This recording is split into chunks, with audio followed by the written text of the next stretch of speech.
ಯೇಸುಸ್ವಾಮಿಯ ಶಿಷ್ಯರಲ್ಲಿ ಹಲವರು, ಇವು ಕಟುವಾದ ಮಾತುಗಳು, ಇವನ್ನು ಯಾರು ತಾನೇ ಕೇಳಿಯಾರು ಎಂದು ಮಾತನಾಡಿಕೊಂಡರು. ಈ ವಿಷಯವಾಗಿ ತಮ್ಮ ಶಿಷ್ಯರು ಗೊಣಗುಟ್ಟುತ್ತಿರುವುದನ್ನು ಯೇಸು ತಾವಾಗಿಯೇ ಅರಿತು, ಇಷ್ಟು ಮಾತ್ರಕ್ಕೆ ನೀವು ಕಂಗೆಡಬೇಕೆ? ಹಾಗಾದರೆ ನರಪುತ್ರನು ತಾನು ಮೊದಲಿದ್ದ ಸ್ಥಳಕ್ಕೆ ಮರಳಿ ಏರುವುದನ್ನು ನೀವು ಕಂಡಾಗ ಏನನ್ನುವಿರಿ?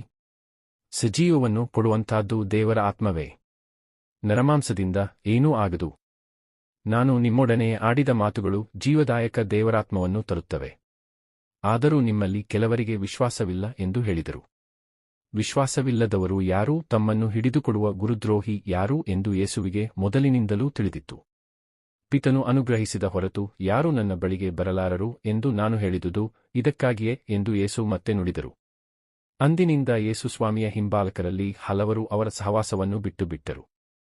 ಹೋದವರು ಹಿಂದಿರುಗಿ ಬರಲಿಲ್ಲ. ಆಗ ಯೇಸು 12 ಮಂದಿ ಶಿಷ್ಯರಿಗೆ, ನೀವು ಕೂಡ ಹೋಗಬೇಕೆಂದು ಇದ್ದೀರಾ ಎಂದು ಕೇಳಿದರು. ಅದಕ್ಕೆ ಸಿಮೋನ ಪೇತ್ರನು, ಪ್ರಭುವೇ, ನಾವು ಹೋಗುವುದಾದರೂ ಯಾರ ಬಳಿಗೆ? ನಿತ್ಯಜೀವವನ್ನು ಈಯುವ ನುಡಿ ಇರುವುದು ತಮ್ಮಲ್ಲೇ. ತಾವೇ ದೇವರಿಂದ ಬಂದ ಪರಮಪೂಜ್ಯರು. ಹೌದು, ಇದೇ ನಮ್ಮ ವಿಶ್ವಾಸ ಮತ್ತು ಗ್ರಹಿಕೆ ಎಂದು ಹೇಳಿದನು.